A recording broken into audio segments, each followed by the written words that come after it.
আসসালামু আলাইকুম।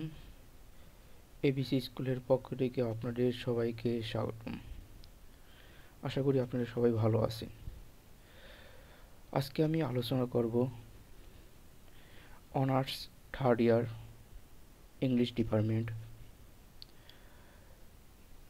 Elizabeth and Jacobian drama the duchess of Malfi নিয়ে।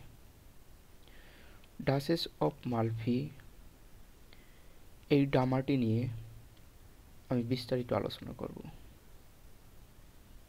আশা করি এই ভিডিওটি আপনারা দেখলে খুব সহজেই কিভাবে প্রশ্নে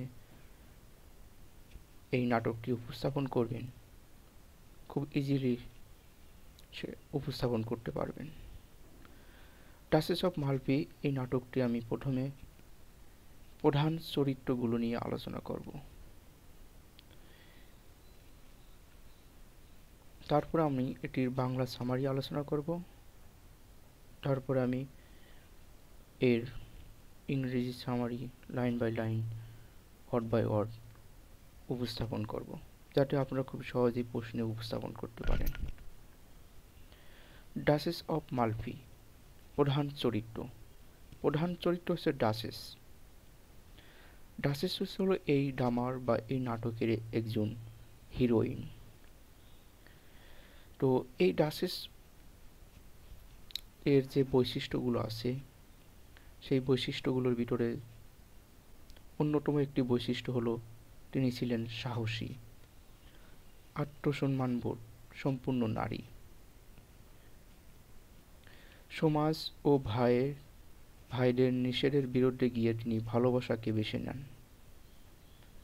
এরপর নারীর স্বাধীনতার প্রতীক, মৃত্যুর মুখেও সম্মান রক্ষা করেন এবং বলেন, I am Duchess of Malfi still, অর্থাৎ আমি এখনও মালফির ডাচেস, এটাই আমার পরিচয়। এখানে মালফি হচ্ছিল ডাচেসের হাজবেন্ড ছিলেন। এরপর অন্যতম আরও একটি চরিত্র ফার্ডিনান্ড অ্যান্ড কার্ডিনাল। এরা দুইজন হচ্ছিল ডাচেসের ভাই। ফার্ডিনাল হয়েছিল ডাচেসের যমজ ভাই এবং সে একজন ছিল রুক্ষ, ঈর্ষণাপরায়ণ এবং মানসিকভাবে অসুস্থ। ডাচেসের বিয়ে মেনে নিতে পারেন না এবং তাকে কঠোরভাবে শাস্তি দেন। এক পর্যায়ে সে পাগল হয়ে যান। এরপর কার্ডিনাল হচ্ছিল ডাচেসের অন্যতম ভাই, ধর্মযাজক। তিনি ছিলেন ধর্মযাজক এবং তিনি খুবই ঠান্ডা মাথায় ষড়যন্ত্র করতেন। এরপর ক্ষমতা ও আত্মমর্যাদার জন্য তিনি ডাচেসকে বলি দেন। এরপর আরও একটি অন্যতম ক্যারেক্টার অ্যান্টোনিও। এই অ্যান্টোনিও হয়েছিল ডাচেসের আমরা প্রেমিকও বলতে পারি, স্বামীও বলতে পারি। ডাচেসের স্বামী সাধারণত তিনি সম্মানযোগ্য একজন ব্যক্তি, সততা ও ভালোবাসার প্রতীক বলতে পারি আমরা অ্যান্টোনিওকে। এরপর শেষ পর্যায়ে রাজনৈতিক চক্রান্তে তার প্রাণকে হারানো হয়, তার জীবন দিতে হয় তাকে। এরপর আরও একটা ক্যারেক্টার নিয়ে আমরা আলোচনা করব, বসোলো। এই বসোলো হচ্ছিল একজন গুপ্তচর ছিলেন। ডাচেসের যে দুই ভাই ছিলেন সেই ভাইদের গুপ্তচর ছিলেন বসোলো। বসোলা একজন গুপ্তচর, কিন্তু দোটানায় সে ভোগেন। ডাচেসকে প্রথমে ঠকালেও পরে অনুতপ্ত হন। শেষ পর্যায়ে প্রতিশোধ নেন এবং নাটকের ট্র্যাজেডি হিরো হিসাবে বিবেচিত হতে পারে। এই ব্যাসেল হয়েছিল ট্র্যাজেডি হিরো হিসেবে বিবেচিত হতে পারে। তো এই ছিল মেইন ক্যারেক্টার এর সংক্ষিপ্ত পরিচয়। এখন আমরা ডাচেস অফ মালফির বাংলা সামারি নিয়ে আলোচনা করব। The duchess of Malfi. Duchess of Malfi এটি লিখেছেন জন ওয়েবস্টার। এটি একটি ট্র্যাজেডি। এটি প্রকাশিত হয় 1613 থেকে 1614 সালের ভিতরে। এরপর দ্য ডাচেস অফ মালফির বাংলা সামারি। এই সামারিটাকে আমি কয়েকটি অংশে বিভক্ত করেছি, আশা করি আপনারা খুব ভালোভাবে এটি বুঝতে পারবেন। ডাচেস অফ মালফির এক তরুণ বিধবা ডাচেস তার ভাইয়ের নিষেধ থাকা সত্ত্বেও গোপনে ভালোবাসেন ও বিয়ে করেন তার নিম্নপদস্থ কর্মচারী অ্যান্টনিওকে। ডাচেসের ভাই ফার্ডিনান্ড এবং কার্ডিনাল উভয়ই তার এই বিয়ে মেনে নিতে পারেন না, কারণ এতে তাদের পারিবারিক সম্মান ও রাজকীয় মর্যাদার হুমকির মুখে পড়ে। তারা ডাচেসকে নিয়ন্ত্রণে রাখতে চান এবং বিয়েকে গোপনে রাখার চেষ্টা করেন। এটি ছিল প্রথম অংশে। এরপর দ্বিতীয় অংশে ডাচেস এবং অ্যান্টনিও গোপনে তাদের কয়েকটি সন্তান হয়, কিন্তু শেষ পর্যায়ে তার ভাই ফার্ডিনান্ড এই বিষয়টি জানতে পারেন।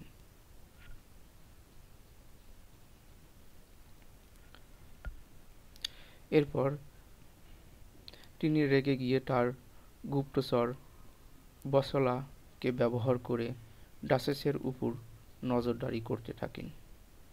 বসলা প্রথমে এক নিরপেক্ষ চরিত্র হলেও পরে তিনি ডাচেসের প্রতি সহানুভূতিশীল হয়ে ওঠেন। এরপর তৃতীয় অংশ। ফার্ডিনান্ড ডাচেসের প্রতি নির্মম প্রতিশোধ নেন।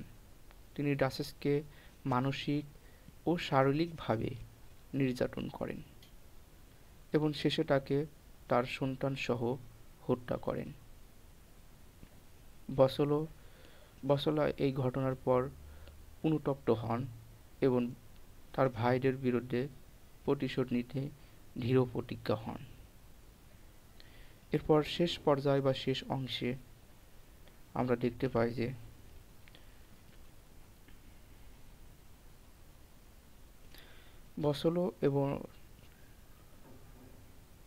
বসলো কার্ডিনাল ও ফার্ডিনান্ডকে হত্যা করে, তবে তিনি নিজেও আহত হয়ে মারা যান। অ্যান্টনিও ভুলবশত বসলোর হাতে নিহত হন। শেষ পর্যায়ে ডাচেসের একমাত্র জীবিত সন্তানই বেঁচে থাকে এবং রাজ্য পুনরুদ্ধার করে। তো এই গল্পের বা এই ড্রামার বা ট্র্যাজেডির যে মূল বিষয়বস্তু, সেই বিষয়বস্তুগুলো হচ্ছিল ক্ষমতা ও রাজনীতি। আমরা এখানে দেখতে পারি ক্ষমতার জন্য ভাই নিজের বোনটাকে হত্যা করে, তো এরা এক ধরনের রাজনীতিও বলা চলে। এরপর আছে নারীর স্বাধীনতা ও নিপীড়ন। এখানে নারীর স্বাধীনতাকে ক্ষুণ্ণ করা হয়েছে এবং নিপীড়ন করা হয়েছে। এরপর প্রতিশোধ ও অনুশোচনা। এরপরে আমরা দেখতে পাই পাপ ও ধর্ম। এই ছিল হলো মূল বিষয় ও বিষয়বস্তু। তো এটির আমরা যদি এক কথায় বলি যে দ্য ডাচেস অফ মালফি একটি শক্তিশালী ট্র্যাজেডি, যা নারীর স্বাধীনতা ও পুরুষতান্ত্রিক সমাজের সংঘাতকে গভীরভাবে তুলে ধরে। ডাচেসের চরিত্রটি সাহস, ভালোবাসা ও আত্মমর্যাদার প্রতীক হিসাবে চিত্রায়িত করা যায়। এরপর গুরুত্বপূর্ণ কিছু কোটেশন আছে, সেই কোটেশনগুলো আমি অ্যানালাইজ করব। আশা করি সেগুলো আপনাদের ভালো লাগবে। যেমন অন্যতম একটি কোটেশন আপনারা ব্যবহার করতে পারেন যে I am Duchess of Malfi still. যখন ডাচেসকে মৃত্যুদণ্ড দেওয়া হয়, মারা যাবে, ঠিক সেই মুহূর্তে ডাচেস বলছে যে I am Duchess of Malfi still, মানে নারী ক্ষমতা ও আত্মপরিচয় ও সাহসের প্রতীক এই উক্তিটি। মৃত্যুর আগেও আত্মসম্মান অটুট, মানে সে বলছে যে আমি ডাচেস অফ মালফি ছিল ডাচেস আমি এখনো। এরপর cover her face mine eyes dazzle, she died young, Ferdinand. এটি ফার্ডিনাল বলেছেন। ডাচেসকে খুন করার পর ফার্ডিনাল অনুশোচনার ইঙ্গিত এই কোটেশনের মাধ্যমে পাওয়া যায়।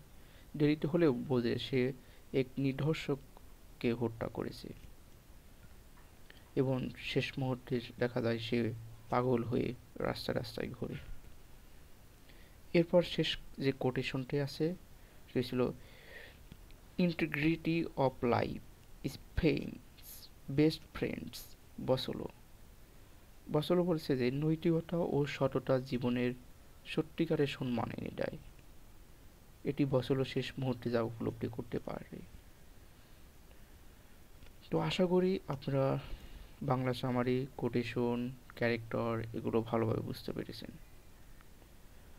ভিডিওটা যেহেতু বড় হয়ে যাচ্ছে তাই আমি এই ভিডিওতে আর ইংরেজি সামারিটা লাইন বাই লাইন বিশ্লেষণ না করে পরবর্তী ভিডিওতে আমি আলোচনা করব এবং এরপরের ভিডিওতে আমি ইংলিশ সামারিটা লাইন বাই লাইন আলোচনা করব। তারপরে কোশ্চেনগুলো আপনাদেরকে ভালোভাবে বুঝিয়ে দেবো, কীভাবে লিখতে হবে, কীভাবে লিখলে আমরা ভালো মার্ক পাবেন, সেই বিষয়গুলো আমি নিয়ে আলোচনা করব।